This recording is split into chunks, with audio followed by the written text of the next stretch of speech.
Hello good morning बच्चों, मैं हूं प्रमोद कुमार और मैं आपको क्लास 10th की कंप्लीट मैथ कराने वाला हूं बच्चों।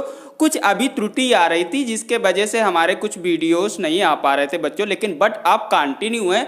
सो बच्चों प्लीज़ हम देखते हैं चैप्टर नंबर 5। अभी तो हम आपको चैप्टर नंबर 5 का बेसिक पढ़ाने जा रहे हैं बच्चों। कोई भी चैप्टर हो उसका बेसिक पढ़ना बहुत ज़रूरी होता है। जब तक बेसिक नहीं आता है बच्चों तब तक डीपली में हम समझ नहीं पाते हैं। ये हम बार बार आपको बताते हैं और हर चैप्टर्स में आपको बताते हैं। तो आइए बच्चों देखते हैं। तो इसमें क्या है, हम आपको एपी सीरीज पढ़ाने जा रहे हैं। एपी बोले तो अर्थमेटिक प्रोग्रेशन।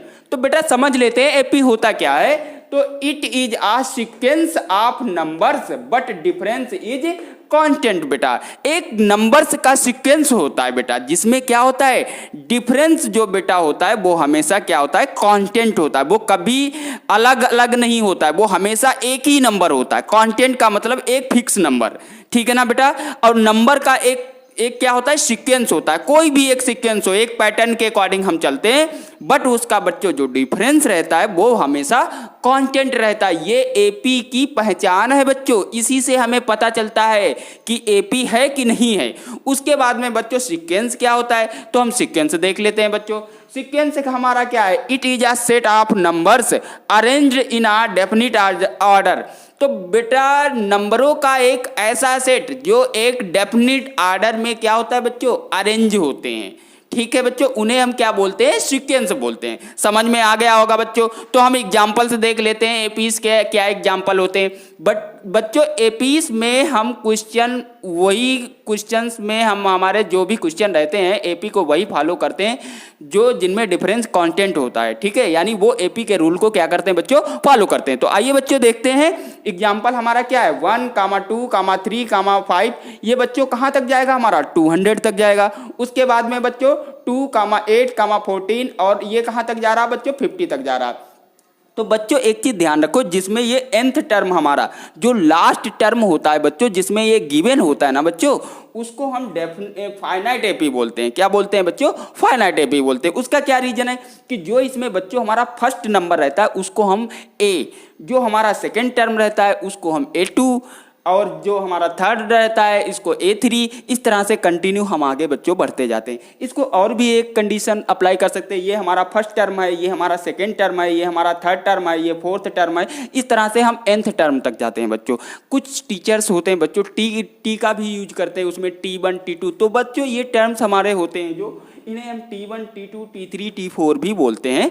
तो आपको उम्मीद है बच्चों आपको समझ में आ गया होगा। तो इस तरह से हम नेक्स्ट पे आते हैं। थर्ड वाला एग्जांपल हमारा बच्चों 3, 3, 3, 3। ये बच्चों कहाँ तक जा रहा है, ये जा रहा है इनफाइनाइट तक बच्चों। इसमें हमें लिमिट नहीं पता है बच्चों कहाँ तक जा रहा है। इसी तरह ये भी हमारा 100, 70, 40 और 10, और फिर ये कहाँ तक जा रहा है मुझे नहीं पता है, ठीक है बच्चों। तो ये हमारे जिसमें हमें n नहीं पता होता है बच्चों, वो हमारे होते हैं इनफाइनाइट एपी। क्या होते हैं बच्चों, इनफाइनाइट एपी होते हैं। तो उम्मीद है बच्चों आप लोगों को समझ में आ गया होगा। तो हम फाइनाइट एपी की डेफिनेशन देख लेते हैं। AP has limited term. बच्चों मैंने क्या बताया था आपको, जिसमें nth टर्म आपका गिवन होता है, यानी लिमिटेड टर्म होते हैं। यहाँ पे लिमिट दे रखी है, आपको जाना कहाँ तक है, तो वो बच्चों हमारे हो जाते हैं फाइनाइट एपी, यानी जिसमें लिमिटेड टर्म का यूज होता है बच्चों। उसके बाद में हमारा होता है इनफाइनाइट एपी। इनफाइनाइट एपी का मतलब होता है बच्चों ऐसी एपी सीरीज जिसमें हमारा अनलिमिटेड टर्म होता है। ये बच्चों हमारे अनलिमिटेड टर्म है, हमें पता ही नहीं कहाँ तक ये जाएंगे। तो बच्चों उम्मीद है आपको ये समझ में आ गया। नेक्स्ट पेज पे आते हैं। तो बच्चों हम क्या करते हैं, जनरल फॉर्म ऑफ एपी देखते हैं। तो बच्चों जनरल फॉर्म ऑफ एपी क्या होता है, तो इसमें बच्चों हम क्या करते हैं कि इसका जो जनरल फार्मूला होता है उसको हम आपको बताते हैं, ठीक है। तो उस जनरल फार्मूले में बच्चों क्या होता है कि हमारा ए होता है, फिर क्या होता है A+D, यानी ए हमारा क्या है बच्चों, ये हमारा फर्स्ट टर्म है और ये हमारा फर्स्ट टर्म है। फिर A+D, इसमें हम क्या कर देते हैं, उसमें डी हमारा क्या होता है बच्चों, कॉमन डिफरेंस होता है। कॉमन डिफरेंस को हम ऐड कर देते हैं। फिर उसके बाद बच्चों A+2D हो जाता है हमारा, A+3D हो जाता है, A+4D हो जाता है बच्चों। ऐसे ही हमारा चलता रहता है।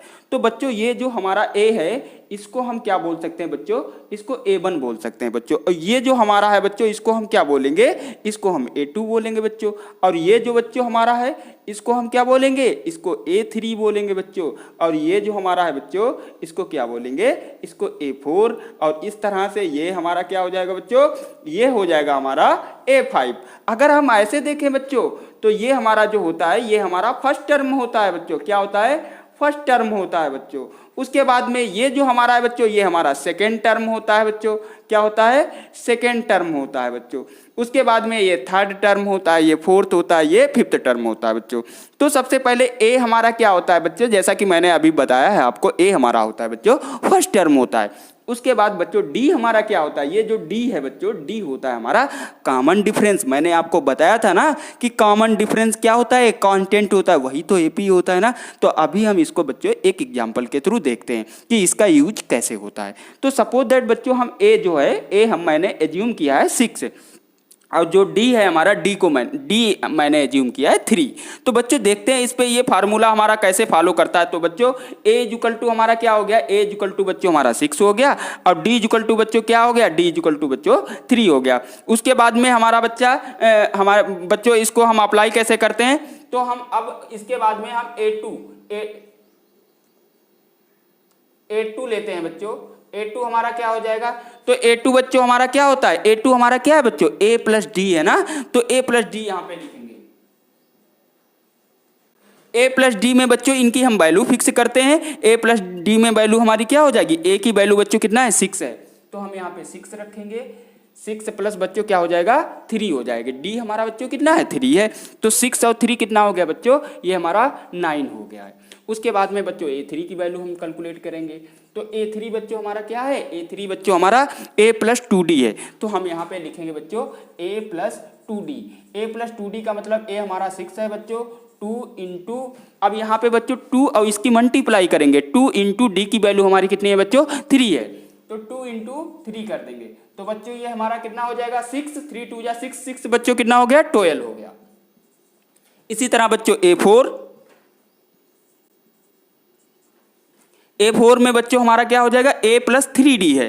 तो हम यहाँ पे A प्लस 3D, तो A हमारा 6 है बच्चों, 3 इंटू डी भी हमारा 3 है।